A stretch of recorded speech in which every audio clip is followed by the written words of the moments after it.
మాజీ ముఖ్యమంత్రి వైఎస్ జగన్మోహన్ రెడ్డిపై హిందూ ద్రోహిగా ప్రత్యర్థుల ఆరోపణలు వెల్లువెత్తుతున్నటువంటి వేళ కీలక పరిణామం చోటు చేసుకుంది. తాను ప్రాతినిధ్యం వహిస్తున్న పులివెందుల నియోజకవర్గంలోని వేంపల్లి మండలం నందిపల్లెలో నూతన నందీశ్వరాలయ విగ్రహ ప్రతిష్టకు ప్రత్యేక అతిథిగా వైఎస్ జగన్మోహన్ రెడ్డి హాజరయ్యారు. వైఎస్ జగన్పై ప్రత్యర్థుల రాజకీయ విమర్శలే తప్ప ప్రజలెప్పుడూ ఆయన్ను మతం కోణంలో చూడలేదని మరోసారి రుజువైంది. నూతన నందీశ్వరాలయాన్ని నిర్మించడం ప్రారంభానికి జగన్ ఆహ్వానించడం ప్రాధాన్యం సంతరించుకుంది. వైఎస్ జగన్ పై ప్రత్యర్థుల ఏడుపులు, పెడబొబ్బులు, అనుకూల పత్రికల్లో పతాక శీర్షికలే పనికొస్తాయనే కామెంట్స్ వినిపిస్తున్నాయి. వైఎస్ జగన్ పుట్టుకతోనే క్రిస్టియన్, ఏ మతంలో పుట్టాలో మన చేతుల్లో ఉండదు. అయితే మతాన్ని అడ్డం పెట్టుకుని దుర్మార్గ రాజకీయాలకు తెరలేపడంపై ఆంధ్రప్రదేశ్ సమాజం ఆవేదన చెందుతోంది. కూటమిలో పార్టీ నాయకులతో పాటు ఎమ్మెల్యేలకు కూడా చిక్కులు వస్తున్నాయి. నియోజకవర్గ స్థాయి నుంచి మండల స్థాయి వరకు కూడా ప్రజల నుంచి కొంత సెగ తగులుతోంది. ఈ సమస్య ఏ ఒక్క నియోజకవర్గానికో పరిమితం కాలేదు, దాదాపు అన్ని నియోజకవర్గాల్లోనూ ఉందని చెబుతున్నారు. గత ఎన్నికలకు ముందు వైసీపీ పాలనలో సామాజిక భద్రతా పెన్షన్లను అనేక మంది అనర్హులకు రాశారు. దీంతో వారు పెన్షన్లు పొందుతున్నారు. అయితే ఇదే సమయంలో టీడీపీ అనుకూల కుటుంబాలకు గుంటూరు సహా పలు జిల్లాల్లో తొలగించారు. ఈ విషయంపై అప్పట్లోనే టీడీపీ నాయకులు వైసీపీ ప్రభుత్వాన్ని నిలదీశారు. కానీ ఫలితం దక్కలేదు. దీంతో ఎవరైతే పెన్షన్లను పోగొట్టుకున్నారో, ఎవరైతే నిజమైన అర్హులు ఉన్నారో వారందరికీ తాము అధికారంలోకి రాగానే పెన్షన్లు ఇస్తామని నాయకులు హామీ ఇచ్చారు. అయితే 20 నెలలైనా కూడా ఈ హామీలను నెరవేర్చలేకపోయారు. కానీ అర్హుల నుంచి పెద్ద ఎత్తున పిటిషన్లు తీసుకున్నారు. వారి వివరాలను కూడా కన్ఫర్మ్ చేసుకున్నారు. కానీ ప్రయోజనం లేకపోయింది. దీంతో విమర్శలు వెల్లువెత్తుతున్నాయి. ప్రస్తుత deputy speaker Raghuramakrishnaraju custody torture కేసులో నిందితుడిగా ఉన్న బీహార్ కేడర్ ఐపీఎస్ అధికారి ఎం సునీల్ కుమార్ నాయక్ను అరెస్ట్ చేసేందుకు ఏపీ సిఐడి పోలీసులు ప్రయత్నాలు ముమ్మరం చేశారు. ఆయనపై నాన్ బెయిలబుల్ వారెంట్ జారీ చేయాలని కోరుతూ గుంటూరు కోర్టులో పిటిషన్ దాఖలు చేశారు. మరోవైపు సునీల్ నాయక్ను అరెస్ట్ చేసేంత వరకు పాట్నాలోనే ఉండాలని దర్యాప్తు బృందం నిర్ణయించింది. నరసాపురం ఎంపీగా ఉన్నప్పుడు రఘురామను సిఐడి కస్టడీలో చిత్రహింసలకు గురి చేశారన్న ఆరోపణలపై నమోదైన కేసులో సునీల్ నాయక్ A7గా ఉన్నారు. ఈ కేసులో ఆయన్ను అరెస్ట్ చేసేందుకు సోమవారం పాట్నా వెళ్లిన ఏపీ పోలీసులకు చుక్కెదురైంది. స్థానిక కోర్టు ట్రాన్సిట్ వారెంట్ నిరాకరించడంతో బీహార్ పోలీసులు సునీల్ నాయక్ ను ఏపీ పోలీసుల అదుపు నుంచి విడిపించుకుని తీసుకెళ్లారు. ఈ పరిణామాల నేపథ్యంలో విజయనగరం ఎస్పీ దామోదర్ నేతృత్వంలోని దర్యాప్తు బృందం పాట్నాలోనే మకాం వేసింది. వారికి మద్దతుగా మరికొందరు సిబ్బంది, న్యాయ నిపుణులను ఉన్నతాధికారులు పాట్నాకి పంపించినట్లుగా సమాచారం.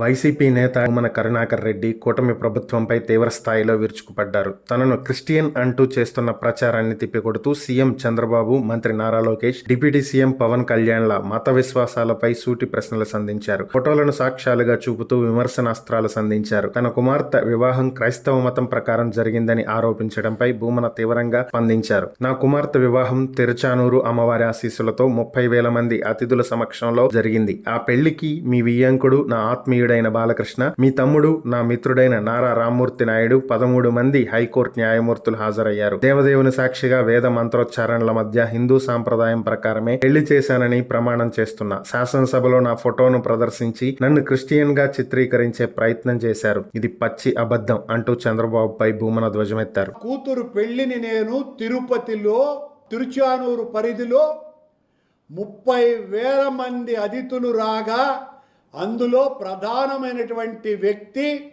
మీ వియ్యంకుడైన లోకేష్ గారి మామైన బాలకృష్ణ గారు, నాకు ఆత్మీయుడిగా ఉన్నటువంటి వ్యక్తి. ఆయన వచ్చి నా కూతురు పెళ్లికి అక్షింతలు వేసినారు. అలాగే మీ తమ్ముడు, నా స్నేహితుడు నారా రామ్మూర్తి నాయుడు కూడా ఆ పెళ్లికి వచ్చినారు. ఆ పెళ్లికి ఆనాడున్నటువంటి దాదాపు 13 మంది హైకోర్టు న్యాయమూర్తులు వచ్చినారు.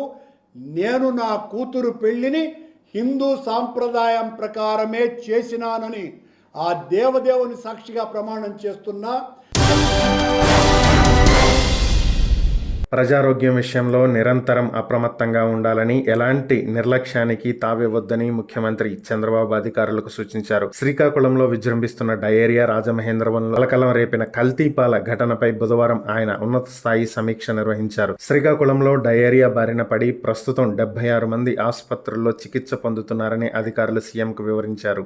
రిమ్స్ ఆసుపత్రిలో చికిత్స పొందుతున్న ఇద్దరి పరిస్థితి విషమంగా ఉందని, ఒకరికి వెంటిలేటర్పై, మరొకరికి డయాలసిస్ ద్వారా చికిత్స అందిస్తున్నట్లు తెలిపారు. డయేరియా ప్రబలిన ప్రాంతాల్లో ట్యాంకర్ల ద్వారా క్లీన్ డ్రింకింగ్ వాటర్ సరఫరా చేస్తున్నట్లు వివరించారు. కాగా బాధితులకు మెరుగైన వైద్యం అందేలా స్వయం పర్యవేక్షించాలని సీఎం సూచించారు. రాజమహేంద్రవరం ఘటనపై ముఖ్యమంత్రి చంద్రబాబు స్పందిస్తూ పాల శాంపిల్స్ నివేదిక రాగానే బాధ్యులైనటువంటి వారిపై కఠిన చర్యలు తీసుకోవాలన్నారు. ఇలాంటి ఘటనలు మళ్లీ జరగకుండా మున్సిపల్, వైద్యారోగ్య శాఖలు సమన్వయంతో చర్యలు తీసుకోవాలని అధికారులను చంద్రబాబు ఆదేశించారు.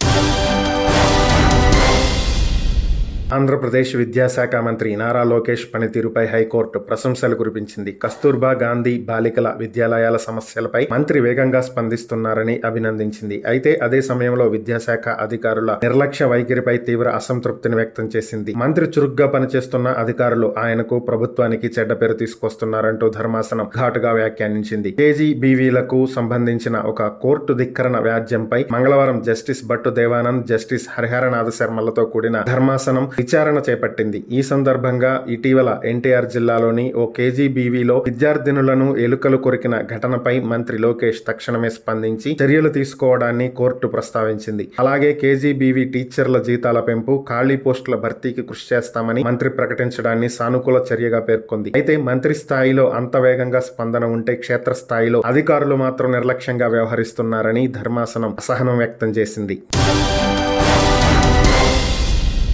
రాష్ట్రంలో పారిశ్రామిక అభివృద్ధిని వేగవంతం చేసి యువతకు పెద్ద ఎత్తున ఉద్యోగాలు కల్పించేందుకు తమ ప్రభుత్వం క్లస్టర్ బేస్డ్ విధానంతో ముందుకు వెళుతోందని రాష్ట్ర ఐటీ విద్యాశాఖ మంత్రి నారా లోకేష్ తెలిపారు. సూపర్ 6 హామీల్లో భాగంగా 5 ఏళ్లలో 20 లక్షల ఉద్యోగాలు సృష్టించడమే లక్ష్యమని ఆయన స్పష్టం చేశారు. శాసనసభలో సభ్యులు అడిగిన ప్రశ్నలకు సమాధానమిస్తూ రాష్ట్రంలో పరిశ్రమల స్థాపన, నైపుణ్యాభివృద్ధి, ఉద్యోగ కల్పనపై ప్రభుత్వ ప్రణాళికలను ఆయన వివరించారు. ఈ కొత్త విధానంలో భాగంగా రాష్ట్ర వ్యాప్తంగా ఇప్పటికే 22 పారిశ్రామిక క్లస్టర్లను గుర్తించినట్లు లోకేష్ తెలిపారు. రాయలసీమలో ఆటోమోటివ్, కర్నూలులో పునరుత్పాదక ఇంధనం, కడప, చిత్తూరులో ఎలక్ట్రానిక్ మ్యానుఫ్యాక్చరింగ్, నెల్లూరులో గ్లాస్, ఉత్తరాంధ్రలో ఫార్మా, మెడికల్ డివైజెస్ వంటి క్లస్టర్లను ఏర్పాటు చేయనున్నట్లు పేర్కొన్నారు. ఒకే చోట ప్రధాన పరిశ్రమలతో పాటు వాటికి అవసరమైన అనుబంధ పరిశ్రమలు, విడిభాగాల తయారీ యూనిట్లను నెలకొల్పడం ద్వారా బలమైన పారిశ్రామిక పర్యావరణ వ్యవస్థను, ఎకోసిస్టమ్ను నిర్మించడమే తమ లక్ష్యమని వివరించారు.